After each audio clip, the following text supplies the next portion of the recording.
कल जो हम लोग पढ़ रहे थे उसके आगे देखते हैं। अभी तक हम लोगों ने देखा कि IMF और विश्व बैंक इसके आगे हाथ फैलाया भारत ने, और उन्होंने शर्तें क्या लगाई कि अपने बाजार को खोलिए, उदार बनिए, प्राइवेटाइजेशन कीजिए, लिबरल बनिए। ठीक है, तो अब इनको लेकर के नई आर्थिक नीति बनी। अंतर्राष्ट्रीय मॉनेटरी फंड IMF। ठीक है, तो दो तरह के उपाय मेनली मैंने बताया, स्थायित्वकारी और संरचनात्मक। स्थायित्वकारी और संरचनात्मक सुधार। तो स्थायित्वकारी जो होता है वो कम समय के लिए मुद्रास्फीति भुगतान संतुलन को बैलेंस करने के लिए, जैसे इमीडिएटली मुझे पैसा चाहिए तो मैं किसी से गई और मान के वो काम कर लिया, अपना बाद में मैं उसे दे दूंगी। ठीक है, और एक होता है कि पहले से मैं सेविंग करती रहूं साल भर कि कभी ऐसी जरूरत पड़ जाए तो उसको कहते हैं संरचनात्मक सुधार। यानी भारत सरकार अपने देश में फैक्ट्रियों को खोले, विदेशी जो हमारे यहाँ निवेश करना चाहते हैं उनको आमंत्रित करें, अपने देश का इंफ्रास्ट्रक्चर ऐसा बनाए कि लोग आकर्षित हो, विदेशी आए हमारे यहाँ निवेश करें। देखो, निवेश जब विदेशी करते हैं तो हमारे यहाँ कैसे भला होता है, समझ पा रहे हो इसको? फॉरेनर आया हमारे यहाँ, उसने फैक्ट्री खोली, पूरी पूंजी उनकी है क्योंकि हमारे पास भैया बचत नहीं है, पूरी पूंजी उनकी है। उन्होंने हमारे यहाँ लगाया जब पूंजी, एक फैक्ट्री स्थापित की, तो रोजगार भी वो हमारे लोगों को देंगे, यानी कि वहां से ले आएंगे, तो रोजगार सृजित हुआ। दूसरा, जिस टेक्नोलॉजी से वो विकास कर रहे हैं, जिस टेक्नोलॉजी से वो उत्पादन कर रहे हैं, वो टेक्नोलॉजी हम लोग जान जाएंगे। ठीक है, तो ये 2-3 फायदे होते हैं, लेकिन हद से ज्यादा निवेश, विदेशी निवेश भी हमारे लिए हानिकारक हो जाता है। हमारे यहाँ के जो खुद के बिजनेसमैन हैं वो दबते जाते हैं, जो छोटे व्यवसायी हैं। खैर, ये सब बात की बातें। हमने यहाँ देखा कि स्थायित्वकारी में भुगतान संतुलन मतलब हमारे यहाँ का जो बैलेंस ऑफ पेमेंट है, मतलब कितना निर्यात किया कितना आयात किया, इसको बैलेंस करने के लिए हमने लोन ले लिया। या मुद्रास्फीति को सीधे समझो महंगाई, कम चीजों की जब ज्यादा मुद्रा पीछा करे, यानी कि ये एक पेन है, पहले ये 5 रुपए में मिलती थी, अब ये 15 रुपए में मिल रही है, यानी मुद्रा क्या हुई, सस्ती हुई, यानी महंगाई बढ़ी। अब इसी को लेने के लिए 5 + 5 + 5 लग रहे हैं, 5 रुपए 3 आ रहे हैं। पहले एक ही 5 रुपए इनको पटक देता था, लेकिन अब 3-5 रुपए लग रहे हैं। बस समझ रहे हो, यानी 5 रुपया क्या हुआ, कमजोर हुआ, यानी महंगाई बढ़ गई। इसको कहते हैं मुद्रास्फीति। मुद्रास्फीति याद रखना, मुद्रा का स्फीत होना, ढीला होना। स्फीत यानी इलास्टिक, ढीला होना। तो मुद्रा जब ढीली हो गई यानी कमजोर हो गई।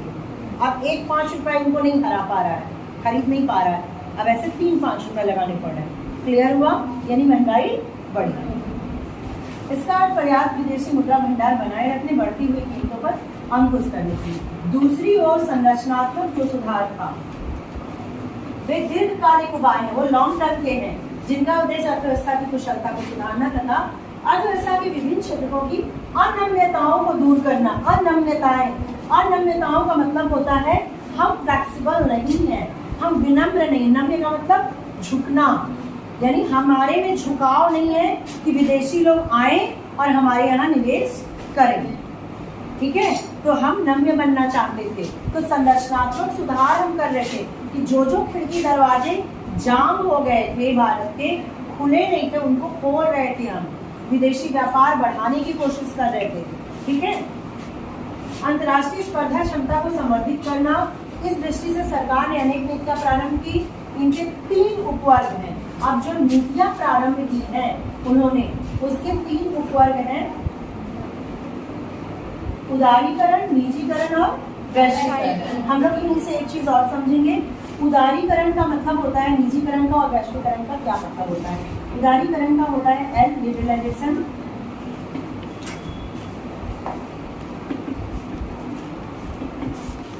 यानी L।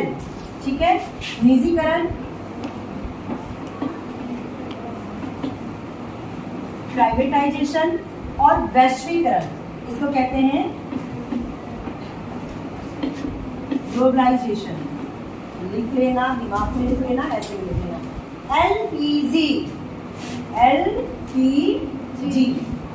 एलपीजी गैस मालूम है, सिलेंडर में होता है, उसका क्या फॉर्म है, लिक्विड पेट्रोलियम गैस। ठीक है, वो गैस है। ये एलपीजी क्या है? लिबरलाइजेशन यानी लिबरल बनना है, प्राइवेटाइजेशन यानी निजीकरण करना है, और ग्लोबलाइजेशन यानी हमें ग्लोबल वसुधैव कुटुंबकम के आधार पर व्यापार भी करना है, यानी हमें दुनिया से जुड़ना है। तो ये एलपीजी मॉडल कहलाता है। ये कौन सा मॉडल अपनाया गया? LPG model. ठीक, अब यहाँ आ जाते हैं। हमने प्रारंभ में अब उदारीकरण को लेते हैं। उदारीकरण एग्जैक्टली इसके अंतर्गत क्या क्या काम किए गए। उदारीकरण में हम लोग जान गए कि हम लिबरल बने। लिबरल यानी कि हम उदार बन रहे हैं, ऐसे ऐसे काम करेंगे कि विदेशी हमारे यहाँ आए। तो उसके तहत हमने क्या क्या काम किया। प्रारंभ में चर्चा की आर्थिक गतिविधियों के नियमन के लिए, नियम यानी रूल एंड रेगुलेशंस के लिए नियम कानूनी समृद्धि विकास के मार्ग की सबसे बड़ी बाधा बन गए। विकास में बाधा हमारा संकुचित होना होता है। उदारीकरण इन्हीं प्रतिबंधों को दूर कर अर्थव्यवस्था के विभिन्न क्षेत्र को मुक्त करने की नीति थी। वैसे तो औद्योगिक लाइसेंस प्रणाली, इसमें आ गया औद्योगिक लाइसेंस। लाइसेंस का मतलब क्या होता है बेटा? इसका मीन है, मूल जो रूप है लाइसेंस। किसी भी, जैसे मान लो ये खरीदना है हमें माउस, तो हमें लाइसेंस लेना पड़ेगा। ठीक है, हमें सरकार से 2-3 पेपर वर्क करने पड़ेंगे, लाइसेंस हासिल करना पड़ेगा, तब मैं इसे खरीद सकती हूँ। तो इसको खरीदने में कमी आएगी मार्केट में? आएगा ना, कौन खरीदेगा? बोलेगा हटाओ। अभी पिस्टल जैसे लाइसेंस के साथ मिलता है तो बहुत कम दिखता है। अगर लाइसेंस हट जाए तो आप लोग भी रखो अपने अपने बैग में। मतलब हाँ, तो रिवॉल्वर रानी बन के घूमती रहोगे तुम लोग फिर। तो लाइसेंस ने इन सब चीजों को रोका है। क्यों? क्योंकि लाइसेंस कोई ऐसी चीज नहीं कि गए मांगे मिल गया। उसके पीछे कई चीजें पूछी जाएंगी। आपकी उम्र कितनी है, क्या जरूरत है, कितने दिन के लिए रखेंगे, इतना पैसा दीजिए तब रख सकते हैं। मतलब सारे जो पेपर वर्क और सारी फॉर्मेलिटीज करनी पड़ती। तो लाइसेंस हमारे भारत ने छोटे छोटे व्यापार में भी लगा रखा था, सारी चीजों में, कि सरकार से पूछो, पेपर वर्क करो, तब जाके तुम व्यापार कर सकते हो। तो इससे क्या हुआ? हम हतोत्साहित हुए। हम व्यापार नहीं कर रहे थे। जब व्यापार नहीं करते, बिजनेस नहीं कर रहे थे, उत्पादन नहीं कर रहे थे, तो पिछड़ रहे थे। तो सबसे पहले उदारीकरण के तहत लाइसेंस नीति को कम किया गया। लाइसेंस अब कम होते होते केवल 6 वस्तुओं पे है, वो भी जो हमारी सुरक्षा की दृष्टि से महत्वपूर्ण है। जैसे बताया ना मैंने, और ये वेपन है ना, हथियार, इस पे लाइसेंस है। बम बारूद, परमाणु बम, इस पे लाइसेंस है। देखते हैं आगे। आयात निर्यात नीति उन्नयन, राजकोषीय और विदेशी निवेश नीतियों में उदारीकरण 80 के दशक में भी प्रारंभ किए गए थे, लेकिन 91 में प्रारंभ की गई सुधारवादी नीतियां अधिक व्यापक थी। हम कुछ, क्योंकि हम बहुत अच्छे से दब गए थे, एकदम खाने के लाले पड़ रहे थे, तो हमने इसको व्यापक किया। औद्योगिक क्षेत्र, वित्तीय क्षेत्र, कर सुधार, विदेशी विनिमय बाजार, व्यापार और विदेशी निवेश क्षेत्र, जिन पर 91 के बाद विशेष ध्यान दिया गया। औद्योगिक क्षेत्र समझ रहे हो, फैक्ट्री, कल कारखाने। वित्तीय क्षेत्र, फाइनेंस, बैंकिंग, वित्त जहाँ से मिलता है, फाइनेंस, पैसा, रुपया, धन। कर सुधार, टैक्स में सुधार किया गया, टैक्स रिफॉर्म किया गया, जो टैक्स हम पे लगते हैं। ठीक है, कितने टाइप के टैक्स होते हैं? डायरेक्ट और इनडायरेक्ट। डायरेक्ट और इनडायरेक्ट। डायरेक्ट टैक्स हमने कमाया, हमारी आय पे लग गया। इनडायरेक्ट, जो वस्तुएं आप लेते हैं, साबुन लेते हो, बिस्किट लेते हो, उसके पीछे देखना एमआरपी के बाद, एमआरपी 5 रुपए, नीचे ब्रैकेट में all taxes included, all taxes छोटा छोटा लिखा रहता है। आज से देखना, जो भी प्रोडक्ट लेते हो, अर्थशास्त्र के स्टूडेंट हो, देखा करो पीछे क्या क्या चीजें लिखी हुई है, क्या क्या बार कोड बना है, उसको स्कैन करो, देखो क्या होता है। और इंक्लूडेड ऑल टैक्सेस, तो कौन से टैक्सेस इंक्लूड कर रहा है आपको नहीं मालूम। इसका मतलब कि टैक्सेस इंक्लूड है, यानी कि 5 रुपए से कम में आपको मिल सकता है वो चीज। हम लोग कहते हैं ना, इस पे छपा है, दुकानदार कहता है लेवो ग्रीन में छपा है 160 रुपए, लेकिन आप बार्गेनिंग उस पर भी कर सकते हो। आपको ये जानना चाहिए, यू शुड नो कि एमआरपी की लास्ट उसका पैसा वो नहीं है, रुपया जो हमें पे करना है, उससे कम हो सकता है, क्योंकि इंक्लूडेड ऑल टैक्सेस। अब ऑल टैक्सेस में वो टैक्सेस कौन से हैं जो लगा के 5 रुपए किया गया। विदेशी विनिमय बाजार। विदेशी विनिमय बाजार का मतलब डॉलर के बदले रुपया दिया, रुपया के बदले डॉलर दिया। विदेशी विनिमय, विनिमय यानी एक्सचेंज, फॉरेन एक्सचेंज मार्केट। व्यापार और निवेश क्षेत्र, व्यापार कर रहे हैं, ये समझ रहे हो। निवेश का मतलब पैसा लगाना ऐसी चीज में जहाँ से धन मिले। फॉरेनर आएंगे यहाँ पे, पैसा लगाएंगे, फैक्ट्री स्थापित करेंगे। क्यों? क्योंकि कच्चा माल और श्रम हमारे यहाँ प्रचुर है। लोग बेरोजगार पड़े हैं और कच्चा माल भी है हमारे यहाँ जिन पर काम किया गया। औद्योगिक क्षेत्र का विनियमन कैसे किया गया? भारत में विनियमन प्रणालियों को अनेक प्रकार से लागू किया गया। सबसे पहले औद्योगिक लाइसेंस की व्यवस्था, लाइसेंस जो मैंने बोला उस पर ध्यान दिया गया कि इसको भैया कम करो।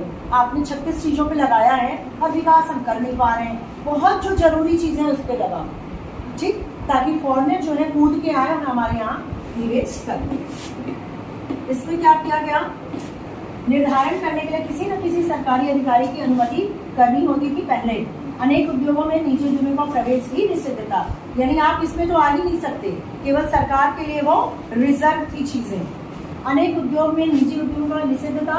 कुछ वस्तुओं का उत्पादन लघु उद्योग ही कर सकते थे, बड़े उद्योग नहीं कर सकते थे। लघु उद्योग जो भारी उद्योग से कम होते हैं, कुटीर उद्योग से बड़े होते हैं, तो लघु उद्योग ही कर सकते थे। मतलब कोटा दे दिया गया था कि मान लो कि पार्ले बिस्किट है, ये बिस्किट है, लघु उद्योग ही करेगा और कोई नहीं कर सकता। तो वो संकुचित हो गया ना मामला। अगर मैं यहाँ कहूँ कि हर शास्त्र केवल 5 लड़कियां लेंगी बाकी भागो, तो सीख कैसे पाएंगी? हिंदी में कहा जाए, इंग्लिश में कहा जाए भागो बाकी, केवल 5 को सिखाएंगे, तो विकास तो संकुचित हो गया। विकास का मतलब सब करें। देखो यहाँ कुछ वस्तुओं का उत्पादन लघु उद्योग के सभी निजी उद्योगियों को औद्योगिक उत्पादों की कीमतों के निर्धारण तथा वितरण के बारे में अनेक नियंत्रणों का पालन करना पड़ता था। लेकिन 1991 के बाद सुधार नीतियां जो थी वो समाप्त हुई। अल्कोहल, सिगरेट, जोखिम भरे रसायन, औद्योगिक विस्फोटक, इलेक्ट्रॉनिक, विमानन और औषधि भेषज। अब ध्यान दीजिए 6 उत्पाद कौन कौन से हैं करने की जरूरत है। अल्कोहल समझते हो, शराब, ठीक है। सिगरेट ये तो समझते हो। जोखिम भरे रसायन, कुछ ऐसे केमिकल होते हैं जो जोखिम भरे हैं, जैसे बम, बारूद, ये सब बनता है वो। औद्योगिक विस्फोटक, औद्योगिक रूप से जो विस्फोटक जमीन के अंदर जो विस्फोट किए जा रहे हैं, पहाड़ों में तोड़ा जा रहा है, या फिर और भी विस्फोटक। इलेक्ट्रॉनिक चीजें जानते हो, और विमानन यानी एरोप्लेन, ठीक। औषधि भेषज, ये जो उसको कहते हैं, रसायन की भाषा में कुछ कहते हैं जो अरे बहुत अच्छा, भेषज ही समझो। जैसे उसको उत्प्रेरक सुना है, किसी चीज को उत्प्रेरित करना। कोई चीज है, जैसे आप अगर पानी में इनो डालो तो एकदम से उत्प्रेरक होता है ना, एकदम से होता है, तो वही औषधि को भेषज करने वाला। तो ये सब चीजें थोड़ी सी डेंजरस होती हैं, हर किसी के हाथ नहीं लगनी चाहिए।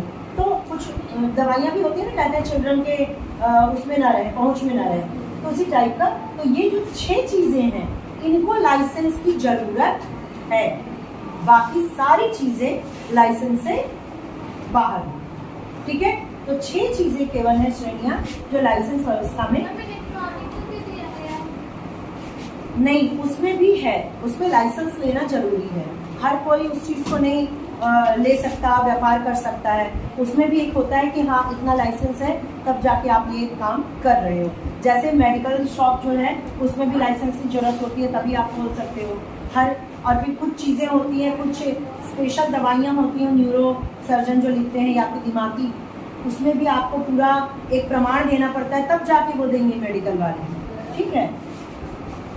अब अनारक्षित श्रेणी में आ गई। अनेक उद्योगों में अब बाजार कीमतों के निर्धारण की अनुमति मिल गई। लाइसेंस है किसके लिए? औद्योगिक क्षेत्र का विनियमीकरण किया गया। वित्तीय क्षेत्र सुधार। अब वित्त में क्या किया गया? वित्त मैंने बताया फाइनेंस, बैंकिंग, जहाँ भी आपको पैसा मिल रहा है, लोन मिल रहा है, ऋण मिल रहा है। स्टॉक एक्सचेंज तथा विदेशी मुद्रा बाजार जैसी वित्तीय संस्थाएं सम्मिलित होती है। स्टॉक एक्सचेंज क्या है? शेयर मार्केट जानते हो, शेयर मार्केट, वहाँ एक बॉन्ड मिलता है, उसके बदले हम पैसा देते हैं और वो फिर बढ़ जाता है उसका दाम, तो हमें फायदा होता है, फिर हम अपने शेयर को बेच सकते हैं। और ऐसा क्यों करते हैं? ऐसा एक दिन बताया था मैंने, बैंक प्रणाली और शेयर बाजार कैसे काम करता है, बताया था, फिर से बताने की जरूरत है ना किसी दूसरे दिन। स्टॉक एक्सचेंज, विदेशी मुद्रा बाजार, वित्तीय संस्थाएं सम्मिलित हैं। भारतीय रिजर्व बैंक के विभिन्न नियम और कसौटियों के माध्यम से बैंक तथा अन्य वित्तीय संस्थानों के कार्य का नियमन होता है। भारतीय reserve bank, central bank of India क्या है? Reserve bank of India. RBI क्या है? हमारे यहाँ का केंद्रीय बैंक, भारत का केंद्रीय बैंक। रिजर्व बैंक ही तय करता है कि कोई बैंक अपने पास कितनी मुद्रा जमा रखेगा और यही ब्याज दरों को नियत करता है। विभिन्न क्षेत्रों को उधार देने की प्रकृति आदि को भी यही तय करता है। वित्तीय क्षेत्र सुधार नीतियों का एक प्रमुख उद्देश्य है कि रिजर्व बैंक को इस क्षेत्र का नियंत्रण की भूमिका से हटाकर उसे सहायक। देखो भाई, एक होता है मॉनिटर आपके, या फिर कोई टीचर या मॉनिटर आपके ऊपर रूल कर रहा है, एकदम बैठो, बिल्कुल उठना नहीं है, बात नहीं करना है, जाना नहीं है वो, और आप पूछोगे यार कल क्या पढ़ाई हुई, मुझे नहीं मालूम, क्यों नहीं आई थी। एक होता है दबाव देने वाला, हर घर में एक आध लोग होते हैं, दादा वादा हो या जो भी बड़े। और एक होता है सहायक की भूमिका, मॉनिटर एक है, दूसरा जो बोल रहा है आपने पूछा कल क्या पढ़ाई, उसने बताया, आपका काम पूरा कराया, आपको बार बार आगाह कर रहा है जाओ चेक कराओ, जाओ मैम से पूछो, शांति से बैठो, अपना काम पूरा करो। ये कौन सी भूमिका है? सहायक की। एक है रेगुलेटर, बिल्कुल आपको रूल रेगुलेशन में बांधने वाला मेंटर, और एक है आपका हेल्पर, सहायक। तो आरबीआई जो था इससे पहले रूल एंड रेगुलेशन वर्क कराता था, लेकिन बाद में वो नियंत्रक की जगह सहायक की भूमिका में आ गया। पहले वो कंट्रोलर था और अब वो हेल्पर है। किस नीति के तहत? आर्थिक सुधार 1991। अब आरबीआई सहायता करता था बैंकों की। आरबीआई क्या है? बैंकों का bank, head of banks, central bank of India, reserve bank of. ठीक, इसका अर्थ है कि वित्तीय क्षेत्र रिजर्व बैंक से सलाह किए बिना कई मामलों में अपने निर्णय लेने में स्वतंत्र हो जाएगा। मैंने आपको एक टॉपिक दिया, बोला बेटा अपना दिमाग लगाओ, इस पर बढ़िया सा लिख के देखो, तो मैं हूँ सहायक, मैंने आपको फ्री छोड़ा मामलों में, तो आपका डेवलपमेंट होगा। अब मैं आपको गला दबा के बोले यही 4 लाइन रख और इसी को लिखना है, तो ये क्या हुआ? कंट्रोलर। कहा जाता ना ये लिख लो, इसी को रट के लिख देना एग्जाम में, तो ये हुआ कंट्रोलर। और एक होता है आपको समझा दिया, टॉपिक दे दिया, आपको कहा अपना दिमाग साफ करो, आप तेज बनोगे इससे, तो ये होता है तो डेवलपमेंट में समझ में आ गया था कि RBI should be a helper not a controller, क्योंकि जहां कंट्रोल हुआ वहां डेवलपमेंट बाधित हो जाता है। ठीक, अब क्या किया इसने? विदेशी निजी बैंकों को पदार्पण करने का अवसर दिया, यानी कि विदेशी निजी बैंक भी आ जाएंगे। चलो कल इसको कंटिन्यू करेंगे, ठीक है।